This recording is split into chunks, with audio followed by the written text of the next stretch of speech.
के निवासी हैं वो बड़े चिंतित हैं, क्योंकि यहाँ पर जो रास्ता था भगवान केदार जी के सामने लोग आते थे जिससे, उसके दोनों तरफ खाई खोद दी गई थी। तब तक तो भगवान वंचित रहेंगे ताजे गाय के दूध के अभिषेक से। अब प्लास्टिक में आएगा, वो पाउडर का होगा कि सिंथेटिक होगा कि क्या होगा, तो थोड़ी ये सब जो बातें हैं मन को दुखी कर जाती हैं। और गौशाला तो होनी ही चाहिए। पिछली बार आए थे तो देखने से ये लगता था कि काम चल रहा है, इस बार भी वैसे ही लग रहा है कि काम चल रहा है, कुछ हुआ तो दिख नहीं रहा है अभी, फैला ही हुआ है सब। कई लोगों के, जैसे यहाँ केदारनाथ जी के मंदिर के बगल में एक गौशाला थी जिसमें गायें रहती थी और उनका दूध भगवान के अभिषेक के लिए प्रयोग में लाया जाता था। वो गौशाला तोड़ दी गई है, रुद्राभिषेक किया जाता है और वो अभिषेक कामधेनु के दूध से, गाय के दूध से। और वो गाय यहाँ पर बगल में ही उनके थी, तुरंत ताज़ा दूध लेकर के अभिषेक होता था। अब आप बताइए, यहाँ से गौशाला हट गई, तोड़ दी गई। केदारनाथ धाम के कल कपाट खुले हैं और केदारनाथ धाम में इस वक्त ज्योतिर्मठ के शंकराचार्य अविमुक्तेश्वरानंद जी यहाँ पर आ चुके हैं। तो आइए इनसे हम बातचीत करते हैं। किस तरह से आप देख रहे हैं केदारनाथ में आज आप यहाँ पर आए हैं और डोली के साथ हम देख रहे थे आप आए, तो किस तरह का आप महसूस कर रहे हैं? देखिए, जीवन का जो परम लाभ है, जीवन के जो अमूल्य क्षण हैं, वे यही सब हैं। एक वर्ष में दो पक्ष होते हैं देवताओं के, एक कृष्ण पक्ष, एक शुक्ल पक्ष। अब ये जो समय आ रहा है, 6 महीने तक देवताओं ने पूजा की, अब भगवान हम लोगों को मौका दे रहे हैं। देवताओं को कह दिया कि अब जाओ तुम, अब हम मनुष्यों से पूजा प्राप्त करेंगे। कितने कृपालु हैं भगवान। तो उनकी इस कृपा का लाभ लेने के लिए हम सब लोग इकट्ठा हो रहे हैं। कल सवेरे से ये कार्य आरंभ हो जाएगा। और किस तरह से आप देख रहे हैं केदारनाथ में, क्योंकि इस बार तो हम देख रहे हैं बर्फ़ भी नहीं पड़ी है, कोई बदलाव आप देख रहे हैं यहाँ पे कैसा लास्ट ईयर से अगर हम तुलना करें? हाँ, कुछ ऐसा विशेष बदलाव तो नहीं दिखाई दे रहा है। जो पिछली बार आए थे तो देखने से ये लगता था कि काम चल रहा है, इस बार भी वैसे ही लग रहा है कि काम चल रहा है, कुछ हुआ तो दिख नहीं रहा है अभी, फैला ही हुआ है सब। ये ज़रूर है कि यहाँ पर जो यहाँ के निवासी हैं वो बड़े चिंतित हैं, क्योंकि यहाँ पर जो रास्ता था भगवान केदार जी के सामने लोग आते थे जिससे, उसके दोनों तरफ खाई खोद दी गई थी। जब यहाँ लोग आए तो देखा उन्होंने कि खाई खोदी हुई है और कई लोगों के घर गिरा दिए गए हैं। कई लोगों के, जैसे यहाँ केदारनाथ जी के मंदिर के बगल में एक गौशाला थी जिसमें गायें रहती थी और उनका दूध भगवान के अभिषेक के लिए प्रयोग में लाया जाता था, वो गौशाला तोड़ दी गई है। तो यहाँ के लोगों को ये सब समस्या है। अब पता करने पर पता ही नहीं चल रहा है कि ये सब क्यों किया गया, उद्देश्य भी पता नहीं चल रहा है। तो ये बात है। ठीक है। और सुबह का किस तरह से कार्यक्रम रहेगा, मतलब, और केदारनाथ की महिमा के बारे में थोड़ा सा आप दर्शकों को बताना चाहें? देखिए, कल प्रातःकाल अक्षय तृतीया के पवित्र मुहूर्त में भगवान का पट खुल जाएगा। भगवान की आरती पूजा जैसे कि परंपरा है वैसे होगी। उसके बाद दर्शनार्थी दर्शन करने लगेंगे। ये जो केदारनाथ हैं, केदार शब्द का मतलब होता है संस्कृत भाषा में क्यारी। क्यारी का मतलब है कि जैसे 4 तरफ मेड़ बांध करके हम एक छोटा सा प्लॉट बना देते हैं और उसके अंदर बीज बो करके उसमें से फसल उगा लेते हैं। तो बहुत बड़े बड़े खेत होते हैं, लेकिन जो बच्चे हैं उनको खेत समझ में नहीं आता है, उनको क्यारी समझ में आती है, क्योंकि वो एक जगह खड़े होते हैं तो पूरा दिख जाता है। तो ऐसे ही जो भगवान की व्यापकता है वो इतनी विशाल है कि आम लोगों को वो समझ में नहीं आता है। हम ये कहें कि भगवान सर्वव्यापी हैं तो सर्वव्यापी में उनको समझ में नहीं आता है।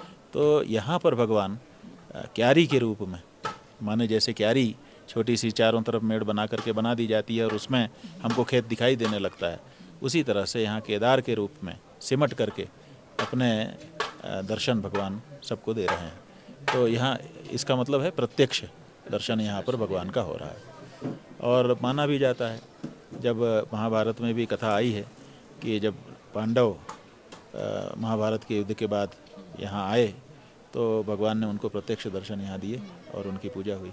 यद्यपि क्योंकि वो महाभारत का युद्ध करके आए थे, कुलक्षय करके आए थे, तो कुलक्षयी का चेहरा नहीं देखना चाहिए, इसीलिए भगवान ने उनकी तरफ से मुंह मोड़ लिया था, लेकिन फिर भी उनको प्रत्यक्ष अपने पूजन का अवसर तो दिया है।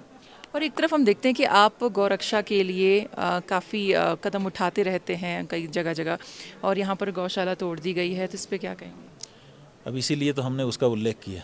हम यहाँ आए और हमने देखा कि भगवान के अभिषेक के लिए, देखिए ये सबसे बड़े, वैसे तो भगवान श्री कृष्ण के बारे में प्रसिद्धि है कि वो गौ भक्त हैं, लेकिन असल बात यह है कि शिव से बड़ा कोई गौ भक्त नहीं है, क्योंकि एक तो शिव जी का वाहन ही वृषभ है, वृषभ की सवारी करते हैं, वृष वाहन उनको कहा जाता है। और माने नीचे उनके वृष है और ऊपर उनका जो ध्वजा है उस ध्वजा में भी वृषभ रहता है, इसलिए उनका एक नाम वृषध्वज है। तो नीचे वृषभ ऊपर वृषभ, ठीक है। भगवान श्री कृष्ण क्या कहते हैं, गावो में ह्यग्रतः सन्तु गावो में सन्तु पृष्ठतः गावो में हृदय सन्तु गवाम मध्य वसाम्यहम्। लोगों ने पूछा भगवान से, आपका पता बता दीजिए कि हम जब आपसे मिलना आना चाहें तो कहाँ आएँ। तो उन्होंने कहा कि चारों तरफ गायें हों, वहीं बीच में हम रहते हैं। जहाँ चारों तरफ गायें हों समझ लो उसी के बीच में हमारा स्थान है। गवाम मध्य वसाम्यहम्, मैं गायों के मध्य में रहता हूँ। तो मध्य कह दिया, आजू बाजू कह दिया, लेकिन ऊपर नीचे नहीं कहा। तो भगवान ने उसकी पूर्ति की, शिव जी ने, कि ऊपर ध्वजा में भी वृष और नीचे वाहन में भी वृष, तो वृष वाहन कहलाए भगवान। तो वो गौ माता के दूध से उनका अभिषेक होता है और अब वो अभिषेक प्रिय हैं। अब उनके अभिषेक का जो दूध है वही आप वंचित कर दे रहे हैं। तो भगवान का तो अभिषेक ही होता है। भगवान को आप बहुत कुछ चढ़ा दो, उससे प्रसन्नता नहीं होती है। शिव जो हैं वो अभिषेक से प्रसन्न होते हैं, रुद्राभिषेक किया जाता है, और वो अभिषेक कामधेनु के दूध से, गाय के दूध से। वो गाय यहाँ पर बगल में ही उनके थी, तुरंत ताज़ा दूध लेकर के अभिषेक होता था। अब आप बताइए, यहाँ से गौशाला हट गई, तोड़ दी गई। हालांकि जो उसकी देख रेख करते थे उन्होंने मुकदमा कर दिया है, लेकिन कब निर्णय होगा, क्या होगा, तब तक तो भगवान वंचित रहेंगे ताजे गाय के दूध के अभिषेक से। अब प्लास्टिक में आएगा, वो पाउडर का होगा कि सिंथेटिक होगा कि क्या होगा। तो थोड़ी ये सब जो बातें हैं मन को दुखी कर जाती हैं। और गौशाला तो होनी ही चाहिए, हम ये कहना चाहते हैं। कल मुख्यमंत्री जी यहाँ आएंगे, हम लोग उनसे कहेंगे कि आप और कुछ काम करिए न करिए, सबसे पहले गौशाला कायम कर दीजिए ताकि भगवान के अभिषेक में बाधा न हो। एक और आखिरी सवाल, अयोध्या में जब राम मंदिर की जो राम मंदिर बन रहा था तो उसमें आपने कई सारे संरचना पे सवाल उठाए थे, कुछ मतलब कंप्लीट नहीं, अधूरा है।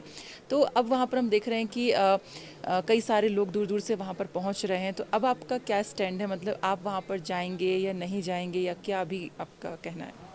नहीं, देखिए, वहाँ जो लोग पहुँच रहे हैं वो क्या देख रहे हैं, आपको पता होना चाहिए। आपके चैनलों ने रिपोर्टिंग की है कि 40 दिन के लिए मंदिर बंद है। आपको जानकारी नहीं है, आप इसको कंफर्म करिए। 40 दिन के लिए मंदिर बंद कर दिया गया है क्योंकि वहाँ काम चल रहा है।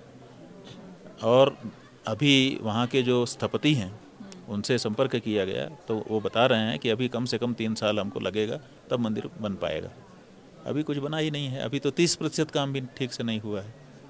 तो केवल एक कमरा करके उसी को दिखा दिया गया और बस पूरा देश मॉडल का फ़ोटो देख करके समझ रहा है कि ये बन चुका है। मॉडल बना दिया जाता है और उसको कैमरा पास में रख करके ऐसे दिखाते हैं, लगता है कि असली बन गया।